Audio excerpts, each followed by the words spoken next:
राधे राधे। जय श्री कृष्णा। आप सभी को मकर संक्रांति की बहुत बहुत शुभकामनाएं। फ्रेंड्स, आज की वीडियो में हम जानेंगे कि मकर संक्रांति से कीड़ी नगरा सींचने का नियम कैसे लेते हैं, इस नियम को हम कैसे निभाते हैं, कितने दिन के लिए हम ये नियम लेते हैं और हमें यह नियम धर्म के लिए कैसे लेना चाहिए, धन के लिए कैसे लेना चाहिए और हारी बीमारी से छुटकारा पाने के लिए कैसे लेना चाहिए। हमें कीड़ी नगरा कैसे सींचना चाहिए, कीड़ी नगरा सींचने की संपूर्ण जानकारी आपको वीडियो में मिलेगी। साथ ही हम यह भी जानेंगे कि कीड़ी नगरा सींचने के बाद इसका उद्यापन हम कैसे करते हैं, यानी कि कीड़ी नगरा सींचने के विषय में सारी जानकारी आपको आज की वीडियो में मिलेगी। वीडियो को आप अंत तक ज़रूर देखना ताकि आपके सारे डाउट्स क्लियर हो जाए। तो चलिए अब शुरू करते हैं कि कीड़ी नगरा कैसे सींचा जाता है, क्या नियम होते हैं। वैसे तो हजारों प्रकार के नियम संक्रांत के दिन से उठाए जाते हैं, लेकिन कीड़ी नगरा का जो नियम है वो सबसे ज़्यादा महत्वपूर्ण है। इसको हम कीड़ी नगरी का नियम, कीड़ नागर का नियम, कीड़ नगरे का नियम भी बोल सकते हैं। यानी कीड़ी नगरा यानी कीड़ी नगरे के जिमाने के सींचने के जो नियम है ये एक ही बात है, बस थोड़ा क्षेत्र के अनुसार बोलने का थोड़ा सा फर्क हो जाता है। तो कीड़ी नगरा जिमाने का जो नियम है वो संक्रांत के दिन से उठाया जाता है। कुछ लोग संक्रांत के दिन से नियम उठाते हैं और अगले संक्रांत तक एक साल के लिए इस नियम को निभाते हैं। वैसे एक साल तक ही हमें ये नियम जरूर निभाना चाहिए। तो हो सके तो आप पूरा एक साल तक ही नियम अपनाएं। संक्रांत से अगले संक्रांत तक हम ये कर सकते हैं। कुछ लोग 6 महीने का नियम भी अपना लेते हैं। तो अगर आप पूरा एक साल नहीं जिमा पाते तो 6 महीने का नियम आप अपना लीजिए, या कुछ लोग 40 दिन का नियम भी अपनाते हैं। तो आप अपनी सुविधा के अनुसार कितने भी दिन का नियम संकल्प आप कर सकते हैं। मकर संक्रांति के दिन से ये नियम लिया जाता है और हो सके तो पूरा एक साल के लिए आप नियम ले लीजिएगा, ताकि आपको अपने जो आपका नियम है, जो संकल्प है, उसका संपूर्ण फल प्राप्त हो सके। कीड़ी नगरा सींचने का नियम आप धर्म के लिए ले सकते हैं, धन धान्य की प्राप्ति के लिए ले सकते हैं।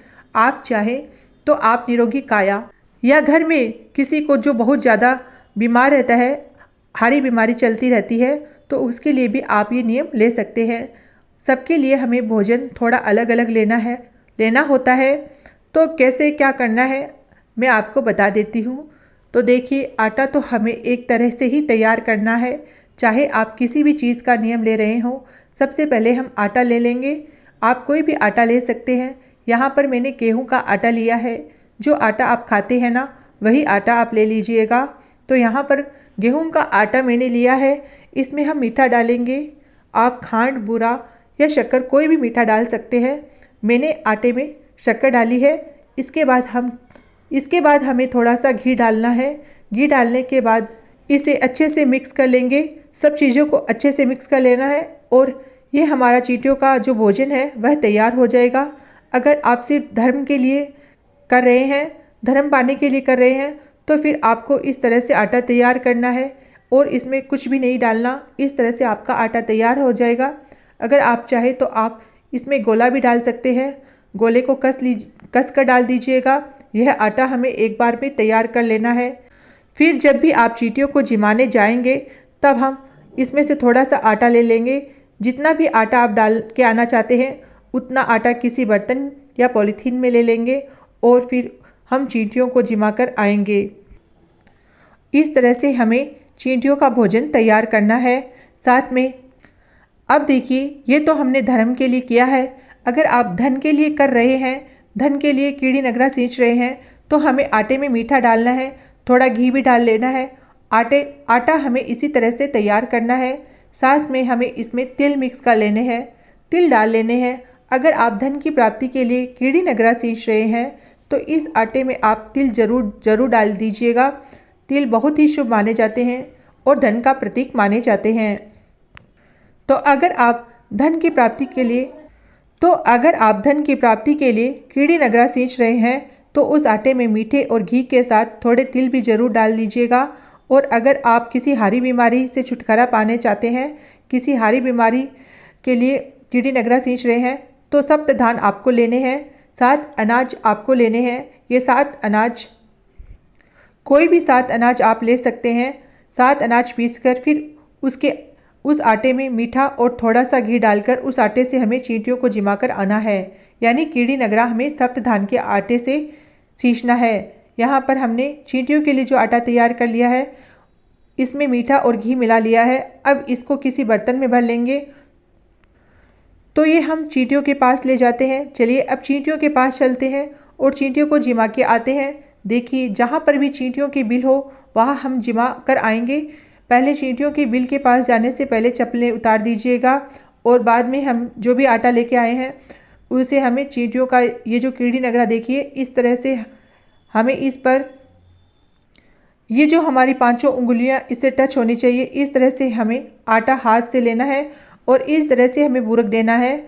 जो चींटियों का बिल है, जहाँ पर भी चींटियाँ हैं वहाँ पर चारों तरफ हमें इस तरह से बुरक देंगे ताकि आसानी से चींटियाँ इसको ग्रहण कर सकें, इसको खा सकें।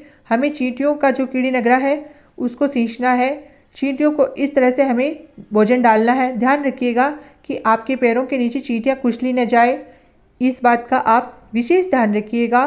तो आप थोड़ा सा दूर बैठ जाइए या थोड़ा सा दूर खड़े होकर इस तरह से आप चींटियों को आटा डाल दीजिएगा।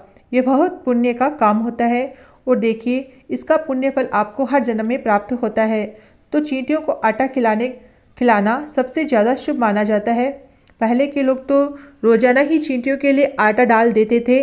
आटे में जो होता था वो छान कर अलग कर लेते थे और वो हमेशा चींटियों के लिए ही जाता था। लेकिन आजकल यह रेगुलर कर पाना पॉसिबल नहीं होता।